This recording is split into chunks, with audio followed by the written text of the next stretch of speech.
Ever wonder why we relate and connect to stories around us? Welcome to the DNA Podcast, a show where we discuss books, movies, and entertainment that help us understand who we really are. I'm Dakota. And I'm Annabella. Let's dive into our DNA.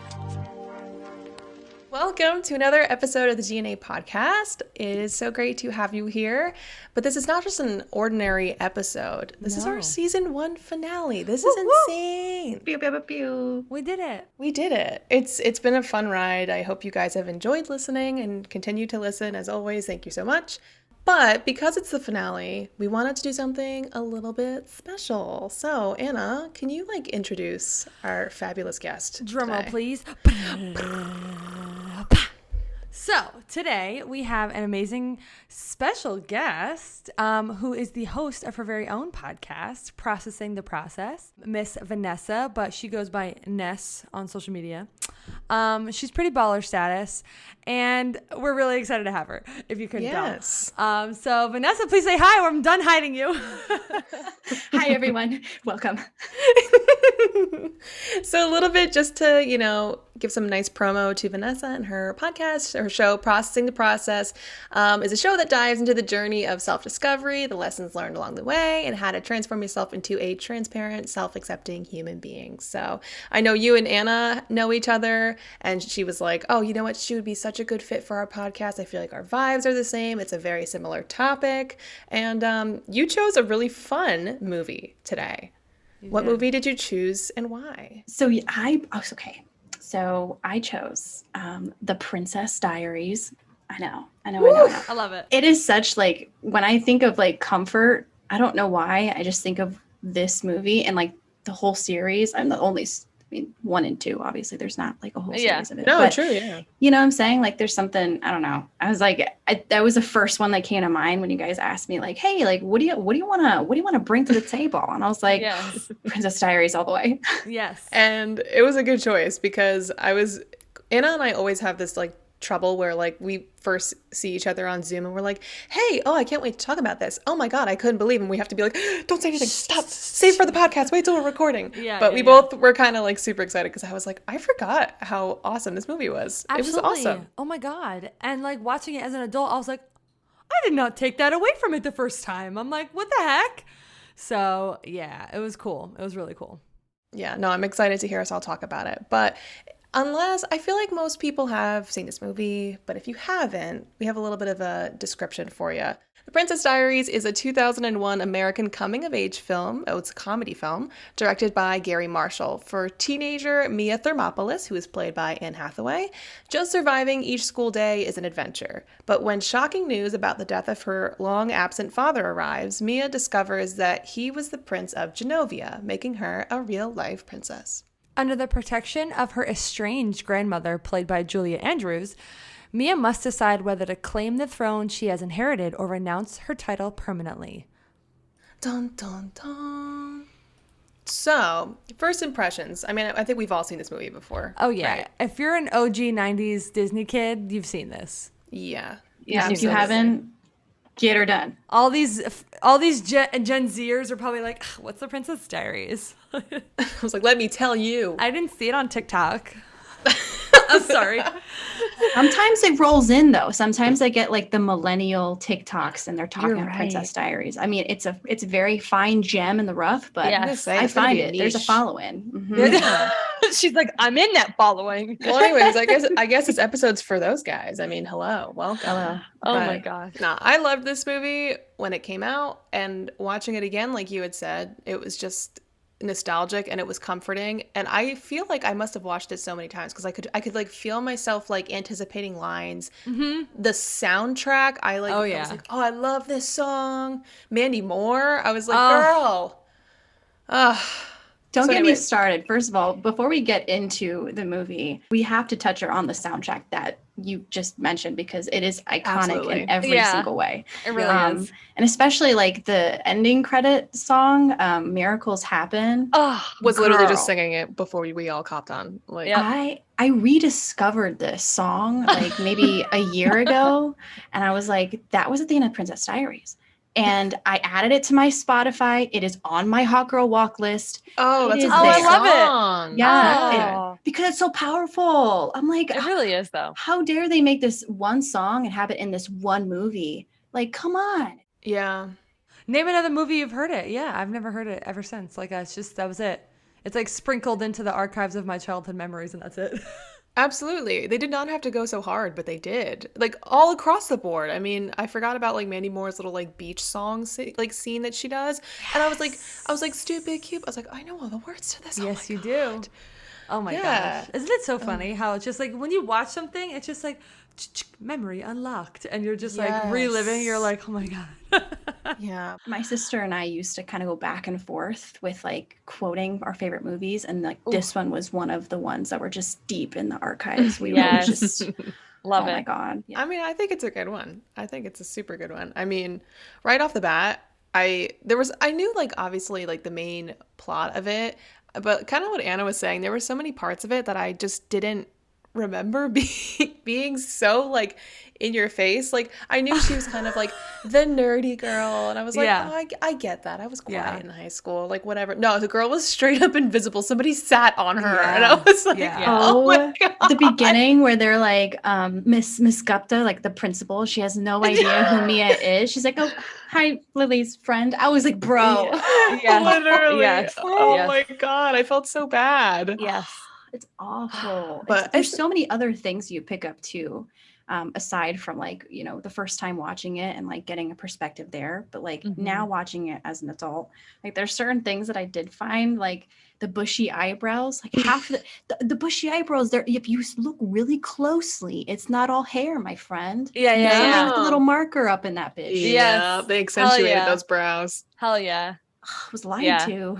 Yeah. Well, I really appreciated this looking back because I was like, for the first time, Disney allowed a main character to be not Little Miss Perfect Princess. She actually, you know what I mean? Like, it was actually kind of cool to see looking back at least now, because I'm like, wait, there's like no other Disney movie that like really this girl goes from like rags to riches overnight, literally, and like totally is. But what's cool is that her personality kind of changes for like that day because she's like all of a sudden getting the attention, but then she's back to her roots. And that's what I think is really important about the Princess Diaries, is that she is that hometown girl that's just like, oh my God, I'm a princess now. Like, you know? Like, I agree with that, because I even thought it was funny how, I'm like skipping ahead a little bit, but so she like is like this very awkward teenager, but she's very, in a way, she knows who she is. She's very self-aware. Like, you're so right. She's like, she literally says like, my mission in life is to be invisible and I'm good at it. So like, even though she knows she doesn't really fit in, like she's comfortable with herself and she doesn't really feel like she has to justify anything. So it's just funny, like when she has to meet her grandmother, and her grandmother is literally like evaluating her, like eye scanning her head to toe, saying everything that's wrong with her. And she's just kind of like, oh, okay, thanks. And she's like, you look so young. And she's like, okay, thanks. Like, whatever. My hair texture is very similar to Mia Thermopolis. Hell yeah. Especially when I was like young, my mom really didn't do too much with my sister and I's hair. We kind of just like left it up to us to figure it out. And we were kind of like, we have naturally wavy hair, but once you brush that shit, it is like a fucking mushroom. Yeah. So seeing this girl in this movie not being perfect, not being blonde, but being like her and her own little friend group, and then her having this hair, it just like, I related so much to it as a kid, because I was like, oh my God, here's this girl who looks kind of like me, and you know, she becomes a princess. What the fuck? Oh yeah, exactly. I can be a princess too. Yeah, you can. Miracles happen once in a while if you just believe, okay? Oh my God. No, I love that song so much. To actually give you the gist of what the movie's about. So if you haven't seen the film, literally this girl, Mia Thermopolis, dorky as can be, unathletic, bushy ass eyebrows, glasses, knee highs past her fucking kneecaps, skirt down to her ankles. She's not the it girl, but it's okay because she's got a good friend. She's got an awesome mom. She's got a happy life. She's invisible. One day, her mom's like, hey, honey, your grandma's in town. She called. She wants to say hi to you. And she's like, okay, sure. Let's meet grandma. Whatever. So she goes to meet grandma, and like, her boom, overnight, grandma's like, Plot twist, your dad's royalty. You didn't know that because he wasn't really in your life because he was training to be a prince in Genovia, where I'm from. So plot twist, you're a princess. We need to get your shit together. You have 2 weeks to decide. Are you in or are you out? And she's like, okay. She's like, shut up. Quite literally. Shut up. I beg your pardon. Shut up. And the person's like, it's just a lingo. It's like, oh my word, or golly gee. It means more like gee whiz, golly wally. The butlers are my favorite. I love them so much. Oh my gosh. Oh goodness. So alas, Princess Mia Thermopolis is born, and she's going through princess training, which is basically unbushing the eyebrows, taming the lion's mane, and all of the things, and really developing her character as well. But, there's some ups and downs, as there are with, every film and every life story. And that's where it kind of gets interesting. Are people out for her real, true best interest? Or are they out for her fame and fortune? Are they out, So it gets to be a really good movie because it teaches you a lot about being true to you, in addition to maybe learning how to be a princess. Hey, you never know when that will come in handy. You never know. So with the princess training, one of another quotes or another line from the movie that has always stayed with me is when she's learning how to sit like a princess. Yes. And first of all, Julie Andrews is the fucking, I don't know, a queen that we received as human beings, yet we didn't deserve, kind of thing. Yes. The world needed a Julie Andrews. So the fact that she was also in this movie with also, growing up watching her movies, the Sound of Music, and the list can go on. It was just super iconic, and that kind of made me draw into a little bit more. But talking about the princess classes that she would go to with her grandmother, Julie Andrews, the sitting part where you would you cross your legs on the ankles, right? Yes. And you sit up straight. Yeah. And my favorite is when she's just oh, you wave, and you have that princess wave with the side hand. And then when the one lady was all right, well, I gotta head out. Or no, Joe's I gotta head out. They're oh, well, thank you for being here today. My sister, my mom, all of us, we say it every single time we fucking depart. It's it's routine every time. It's either bye, or it's just well, thank you for being here today. Oh my god. Yeah, dude. The one thing I tried to take away from, because I used to be the Hunchback of Notre Dame when I was a kid, and my mom used to get mad at me because I was so tall, it was too early, essentially. So I would slump down to make myself shorter on everybody's level. And so the one day I finally understood how bad my posture was, because I tried the handkerchief thing across her chest while eating, and I was like, Mom, I can't do this. So yeah, after that I was like, well, I will sit up straighter, and I get it. I get the point now. I get the point. So for anybody who hasn't obviously seen the movie, and you probably, like I said before, get her done. Yeah. She has this part of the princess training is standing up straight, and they put the scarf around her chest and her neck. I don't even know. But she can't lean forward in her chair to get the salt. She's really trying with her fingers, and it drops over, and it just makes this loud noise. But it's so crazy. Really to the chair. I'm it doesn't even look possible, but I also think too, while I was watching it, because I was well, this is such a lighthearted movie, but obviously there's undertones of it that are meant to be, the theme and the motif of what are you taking away from this movie? And I couldn't help but feel even at the beginning when her grandmother first meets her and she's looking her up and down, and then she's going through all this princess training, you have to think Mia's 15 years old. That's such a pivotal point of your life. You're in high school, you're halfway through, you're trying to figure out who you are and then who you want to be. There's a lot of very big decisions that you have to make in order to find yourself and your identity. And I don't know, it kind of reminded me of as her grandma is looking her up and down and evaluating her, it kind of reminded me of how you're kind of preparing yourself for society. Are you going to get judged for being different? Are you going to get judged because you don't fit in this box? And that's just kind of what's perpetually laced throughout the whole movie is Mia does not fit in this box. Even when she tries really hard, do everything right, she always messes it up. But that's what makes her Mia. That's what makes her herself. In a way, yes, she does change, but coming full circle, she's still, for the most part, at her core, her, and she finds that. I literally wrote that down. I wrote, low key, there's a message of like needing to look a certain type of way in order to be like fit in or accepted or whatever. And it's cool because it's not until the end that she is like, I'm fucking not it, but I'll try. Yeah. And that's awesome too. And I also kind of felt like a little angry, and I didn't realize this, like her best friend Lily.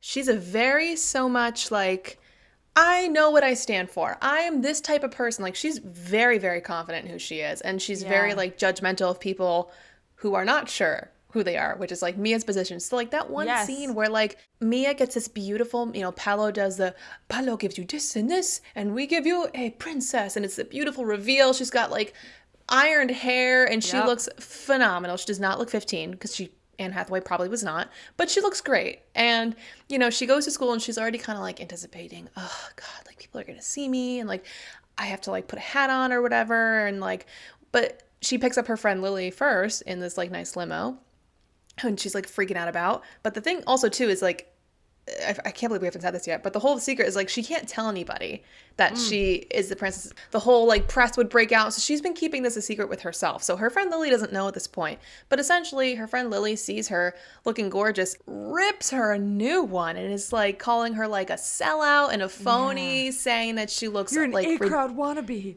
Yeah. And like you can just see Mia crumbling, trying to like keep it together. And meanwhile, Michael, who by the way, biggest crush of my life, seeing Michael. So cute. I can understand it. Oh my God. I had the hugest crush on him when I watched this movie as a kid. Maybe I still do. I don't know. But regardless, he is like, I think it's great. He's like, I think you look weirdly attractive, like whatever. And she's still like, I'm not listening because my friend just literally ripped me apart. And I don't know. It's such a crappy feeling when somebody you care about, and it wasn't even brutally honest, it was just mean. Like it was just mean at that point, I got pretty angry when I saw because I wanted to rewatch it like right before we all talked about it so I could like it be fresh, and I found myself getting angry about that too. Like, even sitting here like watching her in the back of the limo like shed a tear while no one really sees her do that like it broke my heart, because like how many times have like we felt something like someone didn't know they hurt us, but we felt hurt by it. And I mean, all we want to do is cry, but we don't want to let anyone see. So we kind of like cry to the side. She pulled a whole, like, I don't know if you've seen Stranger Things, like the oh my God. She pulled a Will. Listen, whoever was with Will in the car that day, fucking shame on you. If you didn't hear his soft sobs, you're out. Stupid. Oh my God. I don't know how anyone couldn't hear that. My guy was crying. I thought he was gonna pop a vein in his poor forehead. I was like, oh my God, you're like really holding this in, dude. Meanwhile, Mike is just like, I can't wait to see Elle. I'm so excited. Life is great. He's like, like literally snot running out of his mouth. Okay, cool. God. Good friend. Anyway. Her friend's supposed to be the supportive one, but in my eyes, sometimes I think she's a little selfish, and it's because they're obviously all still kids, so like you still have time to mature, but like I don't know, sometimes I just got that vibe from her where she's like super selfish, that one friend that's like doesn't even know that they're this way. And I also felt like too, it's just so hard because at that point in your life, like you're trying to find your confidence and you're trying to find yourself without losing yourself. And I felt like even though Mia was like comfortable enough in herself at this moment, she like even the one point where she turns around and looks at herself in the mirror, like directly right after the makeover, she's like, oh wow, like I didn't know I could look like this. So she's like excited. So I don't know, I just felt like that just sucked. Like I don't know if you've ever experienced something like that. Worst feeling ever. Ugh. I want to say I did like some like high school art show shit, and I was like, Dad, look, and he was like, crickets. I was like, okay, thanks, love you, bye. Oh no. My favorite is I have a nose ring. When I first got my nose pierced, I wanted the ring right away, and I was super excited. It was my birthday. I was also like, this is in the beginning of me actually going to therapy, so like I was doing things for myself. I was like making sure I'm making these decisions because I want to make them and they make me happy. And I was super, super excited to show it. My boyfriend was like, hell yeah. And I was like, hell yeah. And then I showed my parents, and hell no. Yeah, a big hell no. Like I was met with like, it's like, oh, only cows get that in their nose. You look like a cow. And I know what that means. Like I know he's not saying that in a way where like what my body looks like, but it was just like someone just punched the shit out of my happy balloon that I blew up, and I wanted to show everybody shit. Yeah. No, I feel that. 100%. I think the whole I guess like first theme that you see in the beginning of the movie though is like it's tough to navigate these life choices that Mia's got to make because she's in an environment where being accepted and validated is the only method of survival, and her inner circle of validation and survival literally was the one that was just like, no, sorry.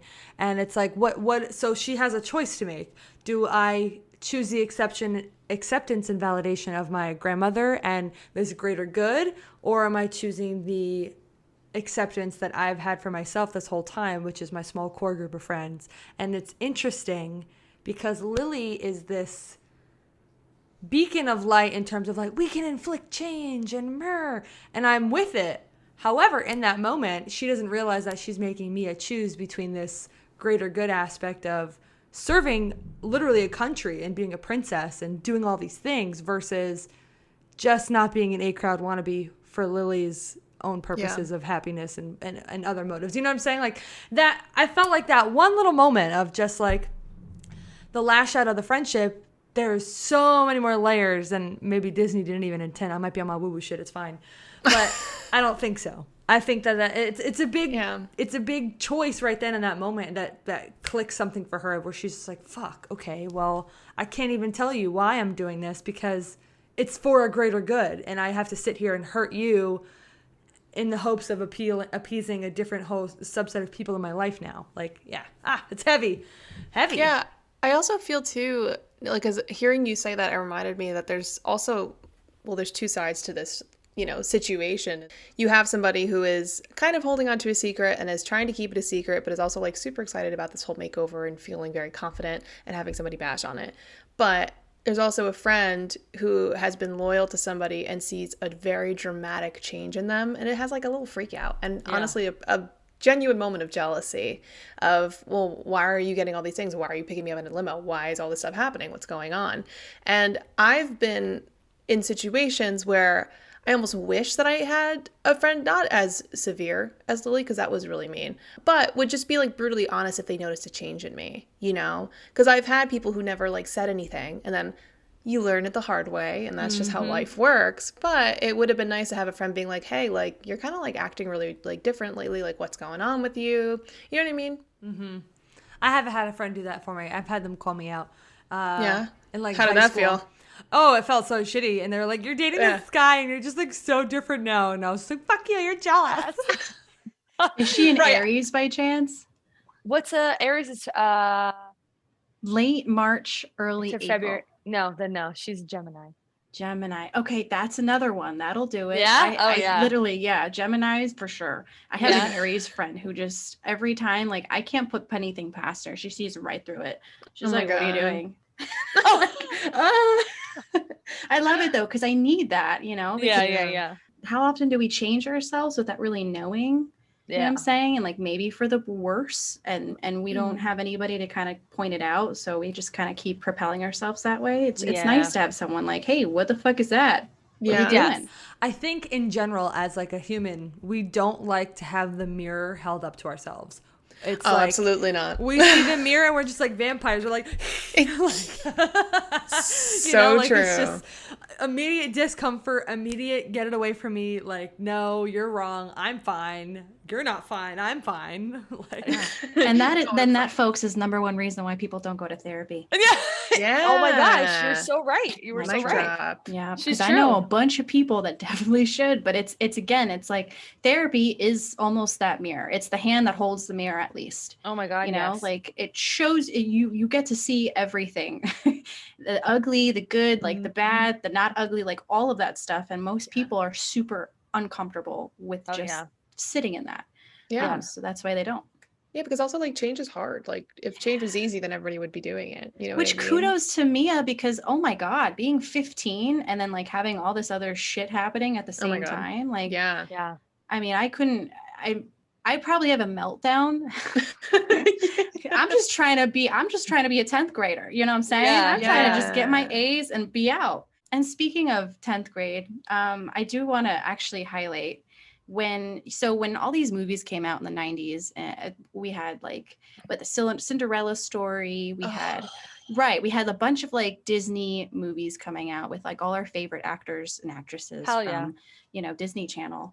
And I remember like, seeing the love interest always be like this like sandy ass dude with the blonde Oh my hair for the God, most you're part. so right. Yeah. And I'd always be like, oh my God. Like, I mean, I would be, okay, they're cute, whatever. But I remember watching this movie distinctively. And the first time I saw motherfucking Josh, I was like, no go.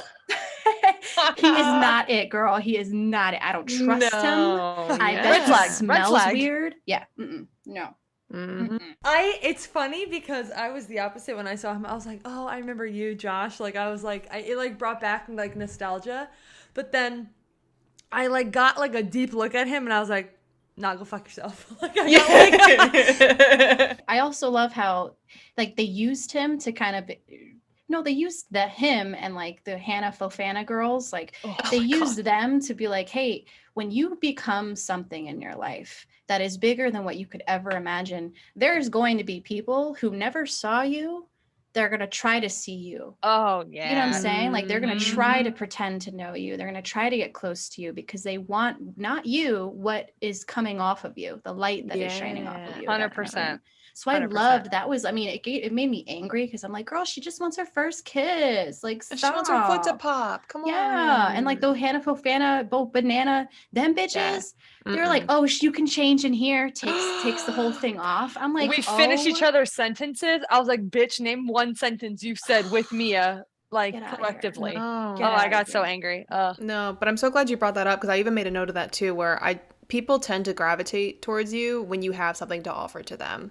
Like people who are like lacking are looking for people who have stuff to offer. So whether that's fame, recognition, like kindness, which is like kind of what Mia's just very naive. This is the first time this has ever happened to her. It's the first time it's happened to pretty much anybody. So she's like trying to navigate it all, and people are seeing that she has fame and she has recognition, and then she's willing to like be naive enough to just let them all come in on the ride. And then she learns the hard way that their intentions are actually, not good, really not good. Yeah. So I wanted to also highlight something that I thought was really like, I don't know. I just really appreciated as a kid, but also as an adult too. I love Mia's mom. Oh my gosh. Yeah. So much. 100%. Here's a Disney movie, right? Where the mom is present, first of all. She ain't dead. I was gonna say she's not gone. She's here. But like just the relationship that she has with her daughter is like it's just so special. And like I want something like that for my own daughter one day. And like the one thing that I like really jumped out to me in that kind of way was, first of all, when they're having a conversation with each other, rock climbing. So cool. Rock climbing. You could have chose a different scene where they're going to get their nails done or going shopping or, like laying around. But no. Like they're both rock climbing together, talking about her grandma. So that's one thing. But the second one is when the beach party was going down and she was talking to her mom about the possibility of having a first kiss and, her foot flopping, whatever. But the way her mom was just sitting there, just genuinely happy for her daughter to experience something so new. I don't know. She's just like with like, kiss with who? And she's like, oh, Josh. She's like, oh, like she's like excited for her. And I made me so happy. Like makes me sad at the same time. No, I mean, that's so true. Because even after the whole beach party incident, which if you haven't seen, essentially Mia gets invited by like the most popular guy in school to go to this beach party. It's like the end of the year school party. And she is genuinely having a great time up until a certain point. But in this point in the movie, the press know who Mia is. They know where she is. So she's been like kind of avoiding them. They showed up at her school. It was like a whole thing. So she goes to this beach party with all the popular kids. She's hoping because the most popular guy in school, Josh, asked her out, she's going to get her first kiss. And she's like super excited for it.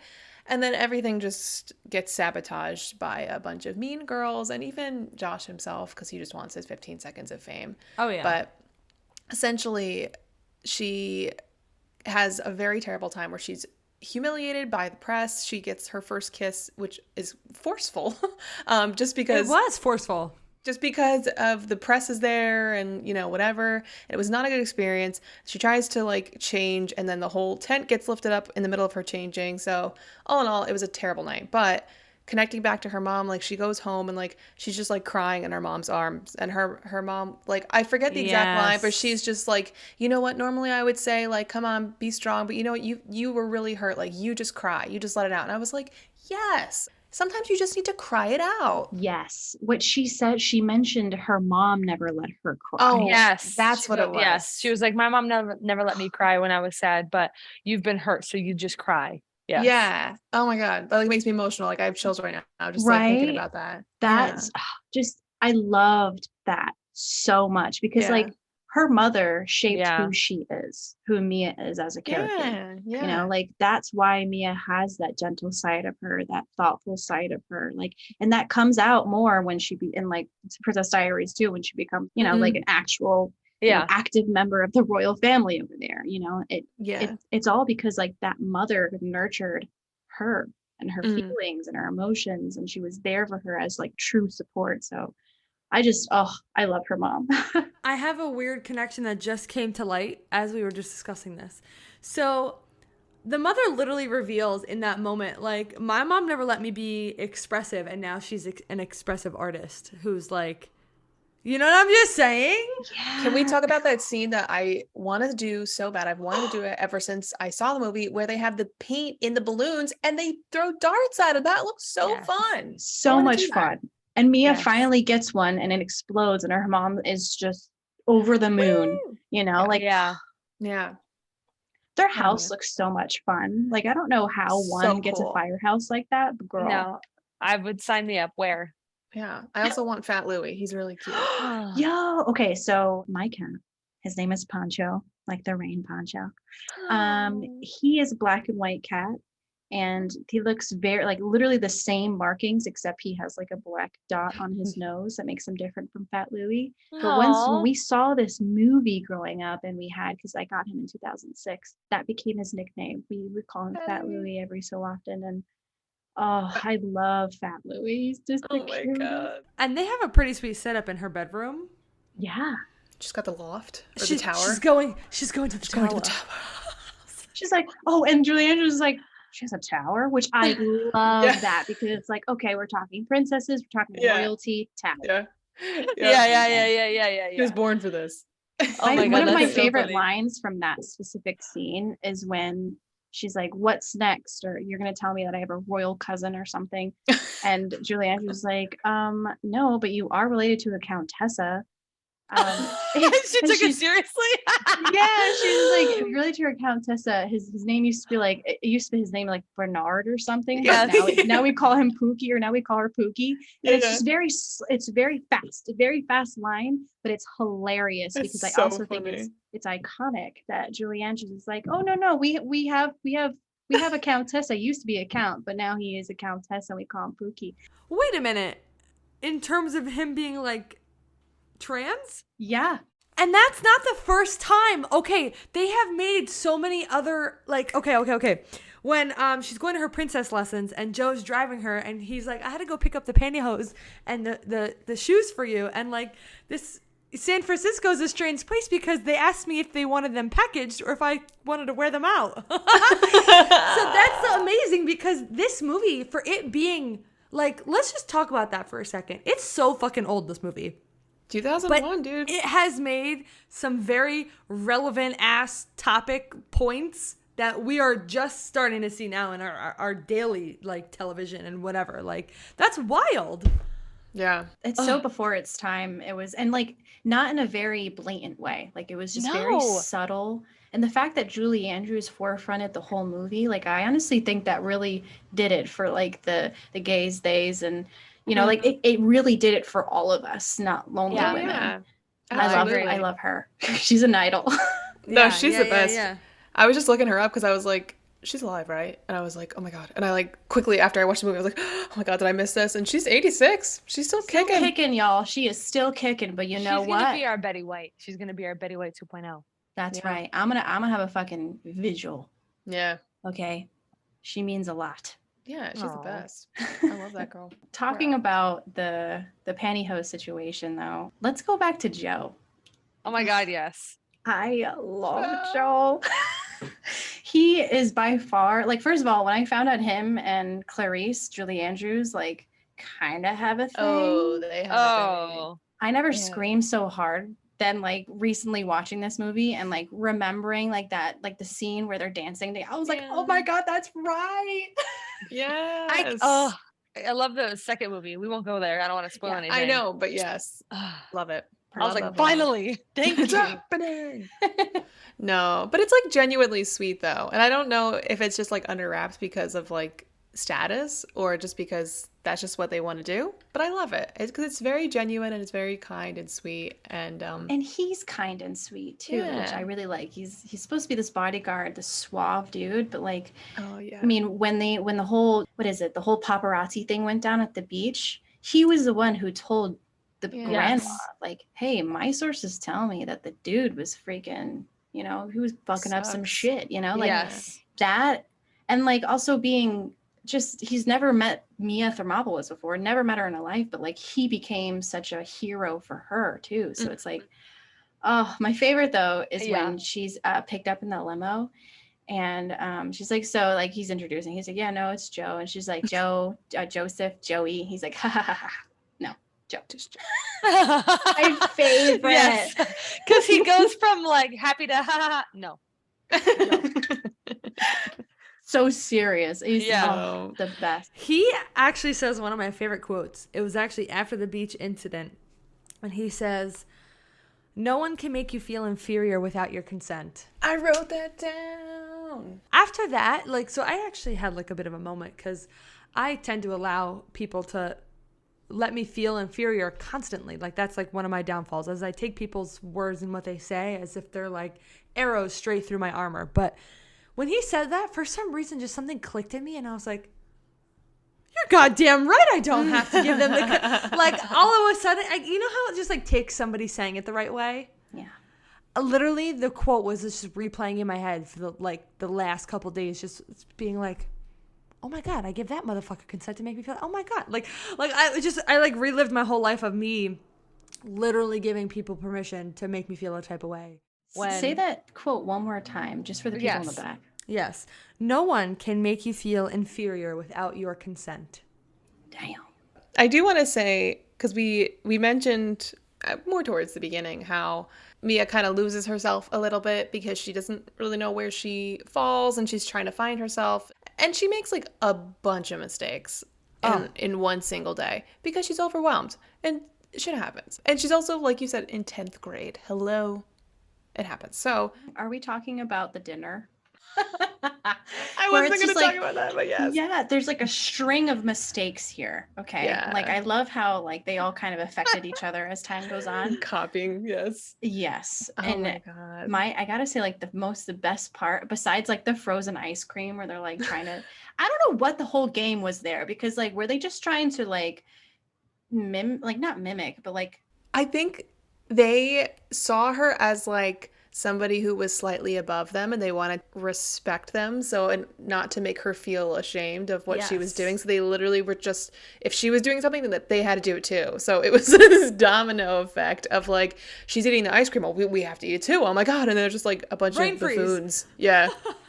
They all got brain freeze and she was like, oh, it's cold in my mouth, and then they all spit it out and like choke, and it's a very hilarious scene. And then I think it was she's trying to eat grapes with a fork, and the grape rolls away and it goes down on the floor.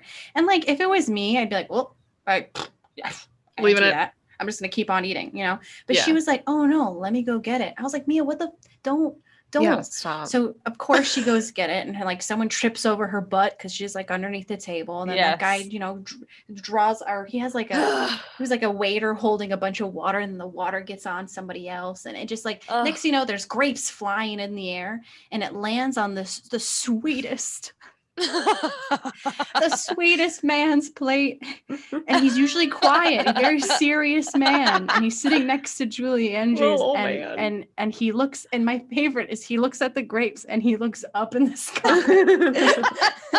Everybody's like dead quiet, no one's saying anything, and he just laughs, and then it makes everybody else laugh. And like, oh my god, that was just hearing him like make this little giggle because he thought it was actually hella entertaining. And like it worked out really well, even though there was like a string of mistakes here. Oh my god, yeah. That's life in a nutshell. Are you kidding me? Yeah, and that exactly, because the way he reacted to it, and I talk about this in my podcast a lot too, is like when shit like that happens, where it's mistake after the other, or it's just like shitty things after the other, it's all about how we come to that table, like our perspective with that really matters. So like all these things happen that was like negative per se in the scene, but like this dude just started laughing anyway, because like, I don't know, like life's too short to be so serious, and there was something funny about it.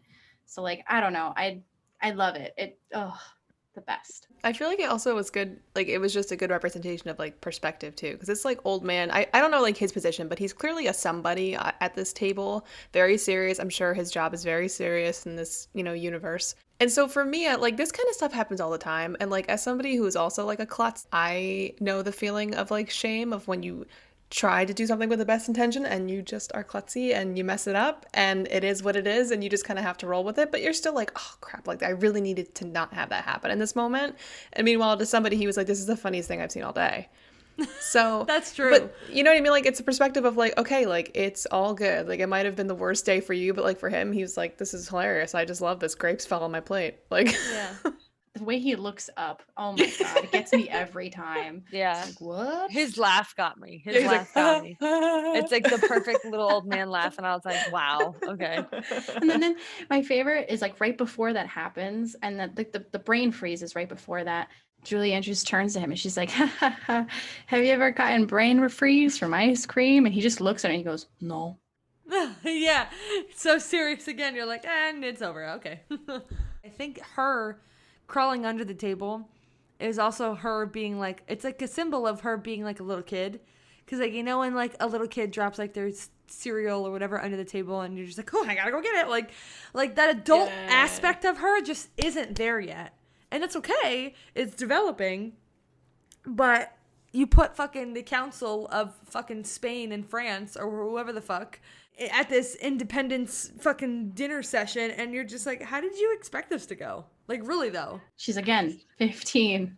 Her formal training was having a handkerchief tying her to a chair. Maybe the writers wanted a huge, like, difference between her coming into her, like, adult role, versus, like, her kid role. Maybe, like, they were like, let's throw in some extra things here to really, bring it home that she's a kid. Versus like at the end where like you see her in a different light almost, and then that obviously propels you to the next movie when she's a fucking adult. I think she's like 21 at that point. Baller adult. Yes. She's making moves. Yeah, she is. In spite of like all of that, she makes the mistake of blowing her friends off. She blows off a date because she's trying to find herself, and she's trying to figure out, what is it that I really want? Like, what is the right thing to do here? And it reminded me that, like, I feel like sometimes, especially in that age group, like when you're in high school, sometimes you get lost in things that are good, or like, quote unquote, they feel good, that you forget people have been with you like throughout the bad. Because like I've been there. I've gotten like lost in like a relationship where it was like, oh, everything is so good. I don't need anything else. I'm fulfilled. Like I feel great. And then like I forgot about the people who were like always there, like friends who were like, hey, remember when things weren't bad? Like what about us? And I'm just like too busy in happy land.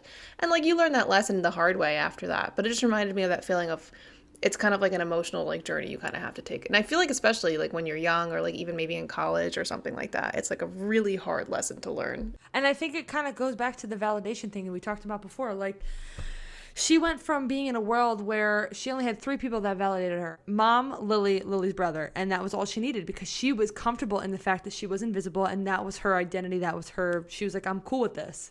Mm-hmm. So all of a sudden, you're thrown the validation of other people in a way that you were not trying to receive it because she didn't expect to be a princess overnight. Nope. And so all of a sudden, you're getting the attention and validation of all these people, which for a moment she thinks that she needs. And I think that that's the shift. It's after they wrong her where she's like, okay, no, my people are back there.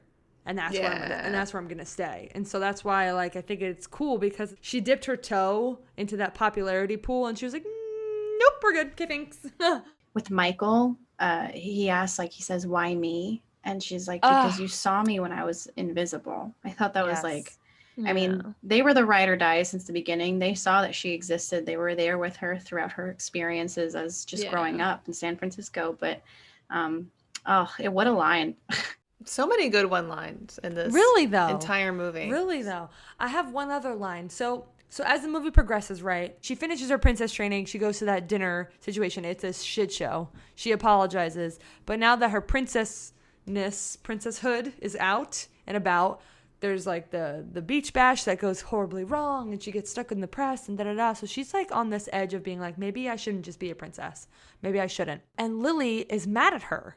Obviously, because she blew off Lily's show. She blew off Lily's brother. She went to the beach bash. She got screwed over by fucking fuckface Josh.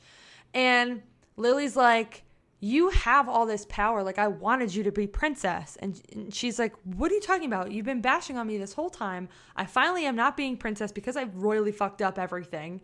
And I think it was really cool that Lily was just like, you're a miracle because now you finally have the power to inflict change, which is my dream. She's like, imagine being in the nightmare that I live in every day where I am this activist for animal rights, for being expressive, for all these things, and I'm invisible.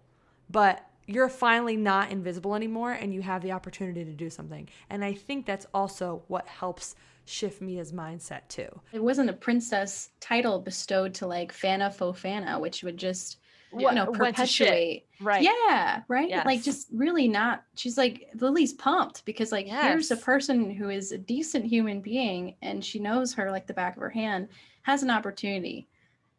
Yes. I mean, I love the support there. And actually, fun fact, the fall in the bleachers in that scene where they're just kind of talking outside, that was completely unstaged and they kept it in the movie. No, I love that because it's so genuine. It's so genuine. They were just just walk up and down the bleachers, just talk to each other, whatever. But because they were already slippery from just the rain, it just happened naturally. Wow. And they were like, this is perfect. Just the way that it works. Yeah. Yeah. I loved it. That's awesome. Yeah. Well, she chooses to do the princess thing for now. And she's about to go home and it's basically coming to the time of the ball where she needs to either announce or renounce the whole, hey, I'm being a princess or not. Yeah. She's done with her princess training. She's rekindled her friendships, except for one. And essentially she's supposed to be getting ready, right? And grandma comes to say goodbye to her and hands her this book, which is basically an empty journal. But one of the locket necklaces that grandma previously gave to her unlocks the journal. And these are all from the dad because the dad passed and these are his possessions, right? And a letter slips out that she finally reads. And let me just tell you that dad hit me with another banger of a quote that after I listened to it again, it's replayed in my brain. He says, the brave may not live forever, but the cautious may not live at all. Yes, I wrote that. Freaking signed, sealed, delivered. Love that. Wait, we got to backtrack though. There's way more to it. Oh, yes. I think, yes. I didn't write that all down though. That's okay, because I did. Hold up. Oh, she delivered. I did. It's one of my favorite because I didn't, watching the movie as a kid, this just right over my head. Yes, no me idea. Too. I didn't listen to what he said. Right. And last night, thank God, at the same time, my boyfriend wanted, he plays Xbox in the living room. So we have 2 TVs. It's kind of nice. But I didn't want to be too loud. Or I don't know. I don't care. But anyway, I still put the little captions on there just to see what people are saying. And I literally, word by word, I was pausing the movie and writing it down, pausing the movie, writing it down. Oh, yes. So the letter from her father obviously goes like, there's a couple things he says, but at the end of it, he says, courage is not the absence of fear, rather the judgment that something else is more important than the fear. The brave may not live forever, but the cautious do not live at all. From now on, you'll be traveling the road between who you think you are and who you can be. The key is to allow yourself to make the journey. I need to like talk to the writer of this movie because like why are you just dropping that kind of like little nugget and then being like, okay, have fun. Oh, by the way, have fun at a ball. Bye. Kick things. Yeah. Like, I'm sorry, what? It's excellent writing. The whole movie is just excellent. Yeah. Just beautiful. Chef's kiss. Yeah. I feel like I resonate with that too because there's also just throughout the whole movie there's like this theme of like Mia always running. Like she's literally sometimes physically running away and then also just like running away from like what it means to like actually do her princess duties, be a student, be a adult, whatever. Like she's just always running away. But I think it's just because of the fear of the unknown. Cause like that's my largest fear. People think I have a fear of the dark because it's just dark. No. I'm afraid of the dark because I can't see and I have a fear of the unknown. That's my biggest fear. Yeah.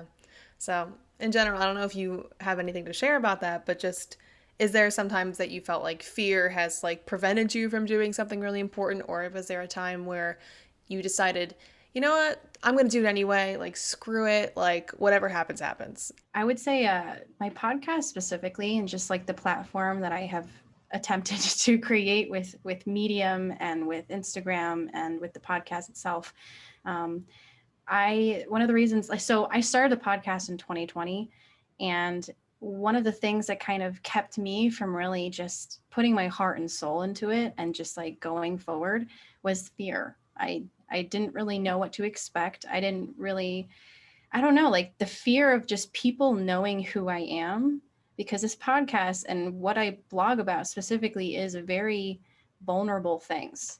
They're very big facts about who I am that for years I didn't disclose to anybody. So it's like the fear of how people perceive me, the fear of, once my information, my truth is said, like now what? There's going to be people's, opinions. There's going to be, like, or the fear of the unknown when it comes to, creating a podcast, creating all this other extra things that go with creating a good podcast, and the fear of it, like what's going to happen.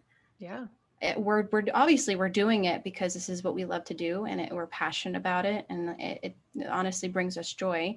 But there is that aspect. It's like, well, what's out there? What's going to be the next step? I have no idea right now. I'm just walking blindly.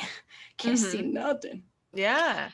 I know for a fact that if my family and like people have actually listened to this, which knock on wood, I know they haven't, they're gonna like pull me aside and be like, "Are you okay?" Because I've opened up so much on here and I didn't expect it, but it's when you're like, I'm doing it with my best friend. I call these like my therapy sessions 2.0 because I get to just like, you know what I mean? Yeah. When we do this, for me, I'm just like, oh, let's fucking deload. Right. And there's something like beautiful about it. It's like relatable to other people. I mean, I don't tell anybody about what I do. Yeah. No. No, but I think that's been like my favorite part of this podcast so far is because mostly I would say like a good 90% of it are our friends and like the maybe 10 or other last 5% are people maybe we don't know. But it's been so fun to have like even this past weekend I was at like a pool party and one of our guy friends came up to me and he was like, "Oh, I forgot to tell you like I've been listening to your podcast." It's super cool to have people come up to you and be like, "Hey, I listened to this and I resonated with it. And I like it." Cuz like, you know what I mean? Like that's awesome because like you said, like they like me, they really like me. Yeah, they do. No, just kidding. No, but it's hard. Like and some of the times like I know on our podcast like Anna and I we get like really really deep and sometimes we're just like, "Okay, whoa. Remember, we're having fun here. Like these are hard topics to talk about, but like we're still good friends. We can have fun. We can whatever." So it's just been like all in all a good experience. But I agree with you. Like you are putting yourself out there. You are metaphorically exposing yourself, being like, "Here I am. I am who I am. I'm not asking you to accept me, but like enjoy." That's like part of becoming, like what he said. From now on, you'll be traveling the road between who you think you are and who you can be. Yeah. The key is to allow yourself to make the journey. You have to allow yourself to make the journey, even if you're scared of what is down the road, like the fear of the unknown. So you kind of have to like be transparent. You got to have to put yourself out there in order for things to start moving. And that's where I was caught up for like the longest time. I was like, if I'll just close up, I'll like be real vague. I'm like, no, you got to be you. Yeah. Cause there's so many influencers out there that are vague. And I'm like, are you really going through what I'm going through? Or do I No, you see through it. You see through that. Yeah. You know? Don't get me started. I can't. Especially when it comes to like self-care influencers. Yes. I agree with that. I've seen a bunch of them that are like, we just actually read a book. Our next podcast is literally... Oh, yeah. It's coming out tomorrow. So you'll be hearing this a week. It's already out. It's episode 9? 10? Sure. I don't fucking know. But anyway, it's about this book and this girl's literally a fake-ass influencer who's influencing life and health and fitness and she's bulimic. She's like hiding it. It's like a whole what? thing. Like, yeah, it's a whole thing. And it's just like... It's such a testament to how fake social media is and how fake our daily life is. So, like, in terms of things like this, like a podcast where people just sit and, like, vent and whatever, like, first off, maybe there's an algorithm somewhere that's applying, like, how visible your shit is. But, like, if people are searching out your content, searching out, like, hey, I need to process my shit, and all of a sudden they see processing the process, that's an active choice that they have to click and listen to you because they resonate with your shit. It's not like some Instagram reel popping up for you and she's like, oh, well, she's like some cute girl who obviously likes food and likes to talk about shit. Let's click follow. Like, you know what I mean? There's already a deeper aspect here because there's a choice being made by the listener or whatever, you know? It's not just like, oh, I scrolled through, click K, but like... In terms of just influencers in general, like one of my biggest things, and we can tie this back to the movie as well, where like, again, they chose a girl who is true to her, you know, like true to who she is, rather than, you know, choosing someone like Hannah Banna Bobana, because that is like, that's what influencers kind of are right now. They're very vague in people. They're very, you know, like you see one side of their story, and you should see like some of the girls, like I always make this joke where it's like, when we talk about self-love, we talk about learning how to understand ourselves. It's coming from a place where we're messy, where we're accepting that we're just messy individuals. We don't have everything together. Our houses aren't prim and proper, you know, like we don't have matching sets for every day of the week, nor are we making this like frothy matcha latte every morning. Like we can, most likely we can, and we could wear those matching sets, but it's like there's so much more to caring for yourself, to tending to your needs as a person than just like showing what other people want to see that's aesthetically pleasing to them. And you should see like the comments are just like, oh my God, yes, self-care, you look beautiful. Like, but it's like these influencers have these platforms and they're not talking about what the rest of that is, like what the rest of it entails. Yeah. And I also think that social media fucking projects a specific type of self-care. And like, just because your goddamn hot girl walk, matcha latte, and fucking Colleen Hoover book works for you, it doesn't mean it's going to work for me. Because I've tried it. I've tried following like being like, okay, I'm going to wake up, I'm going to meditate for 10 minutes, then I'm going to have a morning coffee, and then I'm going to journal. No, it doesn't work. Sorry. It might work for you. It did not work for me. Well, that's why. No, it's not supposed to. It's not supposed to work like that. But that's what bothers me is because it's like, this is what we're doing because this is what you're supposed to do. It's not a supposed to. This is what you can do. Yeah.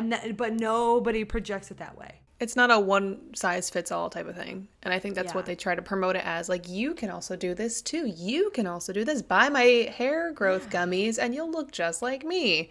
And then that's where it gets like, okay, now money's involved. Taking advantage of people. Not a fan of that. Yeah.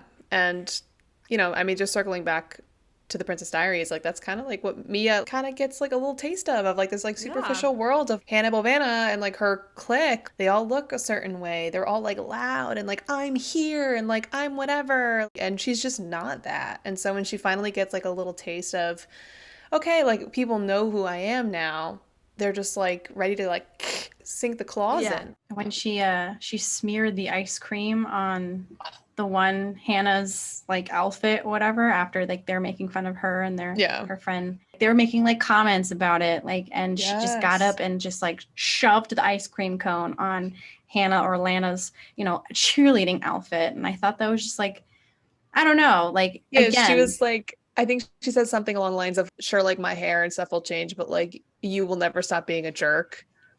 And That's it's like, right. it's on the inside, baby. It's on the inside that takes the actual, substance work that you need to do. And it's sad because like I feel like when I'm scrolling through TikTok or when I'm scrolling through Instagram, like I shouldn't be able to just get this assumption right from someone's content that I'm absorbing, right? But I do. I Oh get it, yeah. all the Yeah. time from just people trying to make their content for the numbers rather than making their content from a place that really matters. The goal of your podcast, if am I safe to say that it is one of those, it's a goal that if one person could just listen to it and feel somewhat, not alone, feel related to something, like just if that is a feeling that a person can feel from listening to your podcast, is that your goal? Absolutely. 110%. Yeah. Exactly. Yeah. So it's coming from a good place. It's not, coming from this marketing capitalistic idea. So I don't know. I such a weird tangent, but like this all kind of relates to this movie a little bit because you see It a very does. different characters, very defined characters when it comes to like social aspects. I talked to my therapist about that one time and she was just like, you know what? When you put your heart and soul into something and you do it and you make it and you create it from a good place, know that it has its natural tracking, has its natural traction. So when the time comes when you're like, we're getting, more numbers or we're getting a bigger audience here, maybe we should consider these other steps. I mean, it's naturally going to happen and take part. But in the beginning processes, you're just here doing what feels good. So it's like, no worries on it. Like you have to take the pressure off of it. And that's, I had to learn to take the pressure fucking off. I think it was around 420 that time where I was like, I need to take a break because I am very not aligned with who I want to be and who I am. You know what I'm saying? Like they're not the same person. Yeah, and it's good to like recognize that and be aware of it too, because a lot of people aren't, and it's hard when you feel like that lost space. Yeah. Right.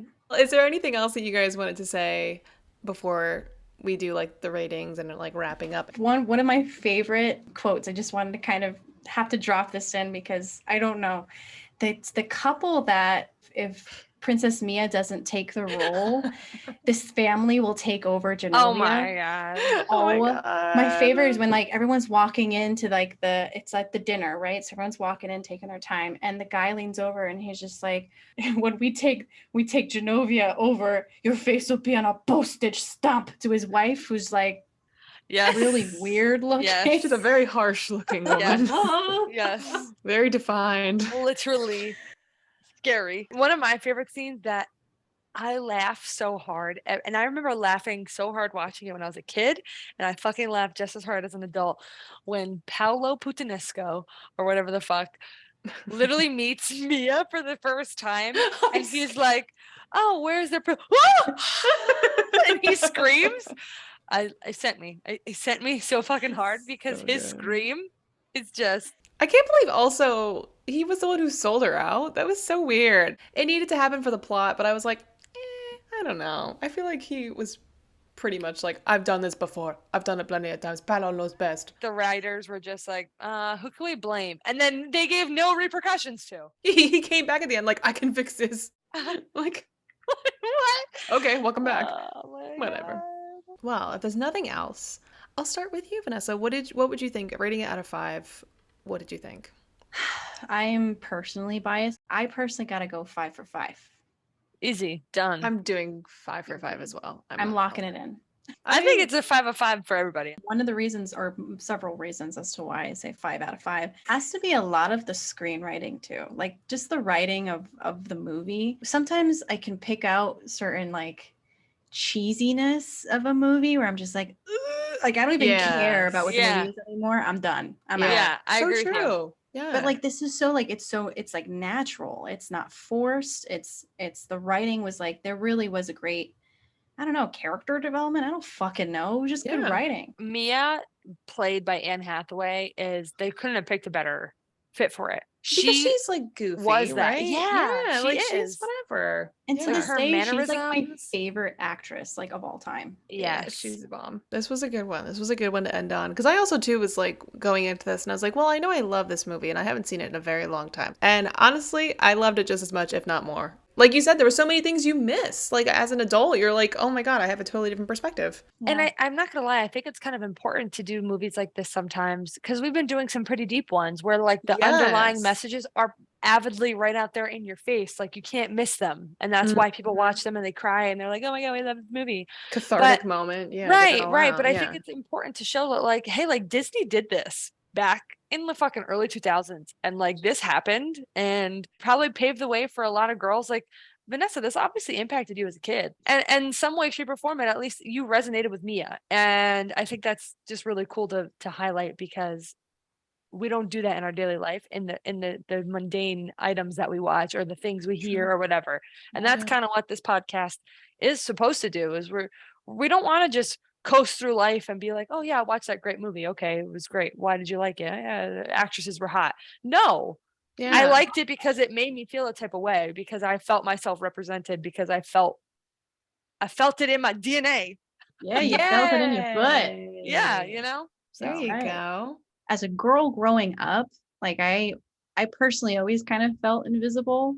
I mean, I wasn't really popular. Like I had friends, you know, but it wasn't like, you know, I always liked the guys who never saw me. So like in that kind of way too, like I resonated with this person. And so, you know, the fact that she was given an opportunity that she didn't even see coming her way, but it was meant for her. I think as a kid, I didn't understand that, but like as an adult, like I took that information and fucking put it in my pocket. Like I'm keeping that in the back of the brain. You know, we're all made for something bigger than what we know of right now. You know, there's just so much more out there that we have yet to experience and do. So that warmed my heart. That was wonderful. That's it. That warmed my heart too. My God. Oh, love that. Well, thank you guys for listening. Also, special thank you to Vanessa for being our very first guest and on our season finale. It's been so much fun. I feel like we could definitely do more episodes in the future if you're interested. Hopefully it wasn't part 2 to Princess Diaries. So we just might have to. Season 2 finale. Oh my gosh. Bring it back, baby. Bring it back. But no, seriously, please show Vanessa some love. You can follow her. Actually, no, tell us, where can we find you and your podcast? Tell the world, where do you want to be found? So right now my podcast is basically only on Spotify. So I'm so sorry. No, that's I just haven't figured it out. So you can find me on Spotify with Processing the Process podcast. And my name is underneath there, Vanessa. You can find me on TikTok, which is Processing the Process BB, as in BBY, all together on TikTok. And then on Instagram, it is Processing the Process with Ness. That is the blog form. And then the written, there's so many aspects. There's so many fucking layers to this. I'm a fucking onion. No, but that's great. I'm a fucking onion. Sorry. And then the last part is on Medium. I'm also Processing the Process with Ness. So I have multiple avenues, but just you can find me at the Instagram handle Processing the Process with Ness. Hell yeah. I do have one question before we let you go. Yeah. Why did you pick to title your everything that you do Processing the Process? Oh, good question. So when I started going to therapy, I knew that like in a matter of like 4 months, I was like learning so much about myself that I didn't know of before. It was one day where I was just really by myself and I hit my bong a couple times and then I just wanted to like do some yoga and some meditation. And I know this sounds really fucking cliche, but I was sitting there and I was just thinking about what I wanted to do. The phrase I'm processing the process kind of like fluttered in my brain. And I thought it was so like perfect because like everything that we go through is a fucking process. I mean, there's a beginning, there's a middle, there's an end. And then once you're at the end, it starts another process, which is, I mean, we shouldn't be scared of anyway. So that it stuck with me. And then I brought it to my therapist and I was like, this is something that I feel like I want to do. I want to talk about these realizations and revelations that are appearing to me as I'm doing inner work to other people, because maybe someone just needs it explained a certain way to them to finally understand it like I did. And she was like, oh my God, I fucking love that. Go for it. And that was where that kind of was birthed. That's actually really cool. And I think what's unique about you is that storytelling of your process is you real time. It's you real time saying like, hey, I learned this last week and like I'm battling this demon this week. Like I think that's just really cool because everybody else is already like, I used to past tense. And I'm like, you're fucking success story, unfortunately, doesn't motivate me. Like, it motivates me, yes, sure, like there's a light at the end of the tunnel, but like I want to know how you work through it, and I think that that's really cool because that's what you're doing. So thank you. Yeah. No, a lot of people kind of forget about the process of them getting to where they need to be. Right. So when they're like, oh, I'm here, this is where I was, it also gives us like weird sense of false, I don't know, expectations. Because like processing the process, like every process, like I said, is something that you're going through, right? So when you think that one process is done and you've handled that situation, most people are like, oh yeah, that was me and I'm not there anymore. That's fucking bullshit. Okay. Like, Yeah. Just like anxiety doesn't go away, depression doesn't go away, like mental health is something you're battling with every week. So Right. if 1 week you're fucking on the top of the mountain, but the second week you're not, and you're dealing with something similar than you dealt with like last, month, I mean, it keeps on coming. So it's like, how are we going to deal with it? How are we going to process it? And what kind of information can we learn so that maybe moving forward, we can like, I don't know, hold hands with our issues. Hell yeah. Thank you so much for doing this. This is incredible. You're incredible. I can't wait to see where your platform and everything goes because it needs to go up. And you deserve it. So thank you. Oh my God. Thank you so much. I had a fun time talking about one of my favorite movies. I tell you. Well, thank you for picking it because this has been a really fun episode. Seriously. Well, until next time, thanks for listening. Bye. Bye. Thanks for tuning in. We hope today's episode makes you feel a little bit more connected to your true self. Don't forget to follow the DNA Podcast on Instagram so you never miss another episode. Until next time.